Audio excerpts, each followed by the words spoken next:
জামাতে নায়েবে আমির আব্দুল্লাহ তাহের আমেরিকায় যাই বলে যে আমরা যুদ্ধ করেছি 71 সালে দেশ স্বাধীন করেছি। নাউজুবিল্লাহ, স্বাধীন করছে এরকম মিথ্যা কথা বলা যায়? কেন বলেন?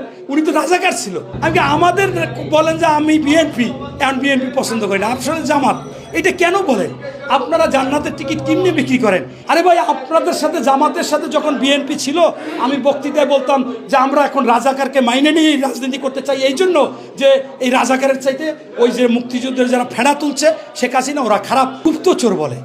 আমাকে কালকে আমি এটা সোনালী ব্যাংকে গেছি, বড় একজন কর্মকর্তা জিএম, সে জামাতের সাথে জড়িত।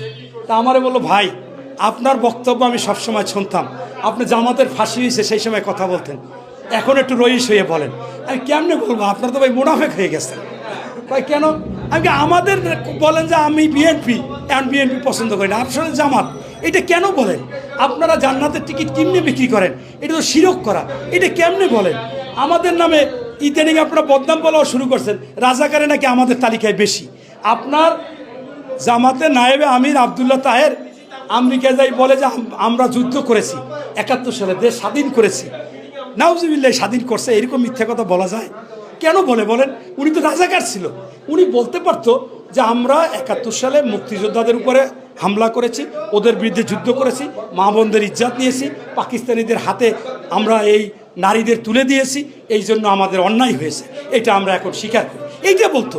উনি যুদ্ধ করেছে, দেশ স্বাধীন করেছে, পতাকা আনছে, কেমনি বলে? এরপর মানুষের হাটে কেমনে? মানুষের মুখ দেখাইতে লজ্জা লাগে না? আরে ভাই, আপনাদের সাথে জামাতের সাথে যখন বিএনপি ছিল, আমি বক্তৃতায় বলতাম যে আমরা এখন রাজাকারকে মাইনে নিয়ে রাজনীতি করতে চাই, এই জন্য যে এই রাজাকারের চাইতে ওই যে মুক্তিযুদ্ধের যারা ফেড়া তুলছে শেখ হাসিনা, ওরা খারাপ, ওরা 71-এর চেতনা বিক্রি করতেছে, অন্যায় করতেছে, এই জন্য মনে করতেছি রাজাকার ভালো। 10 বছরের যাত্রা তো কেবলই শুরু।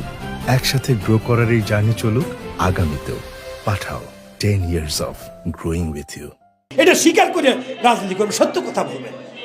এই সত্য কথাগুলো আপনারা বলেন না, এই জন্য আমি কেমনে বলবো? আমি যখন এটা আপনাদের জামাতে 50 জন লোক লই আসেন, আমি একা বসবো, আমার যদি সেখানে মাইরেও ফেলান, আমি কোনো লোক লই যাব না, আপনাদের আস্থানায় যাব, যাইয়া আমি কতগুলো প্রশ্ন করব, আপনারা যদি একটারও উত্তর দিতে পারেন, আমি কোনোদিন জামাতের সমালোচনা করব না। আপনারা বলেন আমরা আওয়ামী লীগকে নিষিদ্ধ চাই না, আমরা প্রথম আবেদন করেছি। আপনারা বলেন আমরা আওয়ামী লীগকে নিষিদ্ধ চাই না, আমরা প্রথম আবেদন করেছি। আপনারা বলেন যে আওয়ামী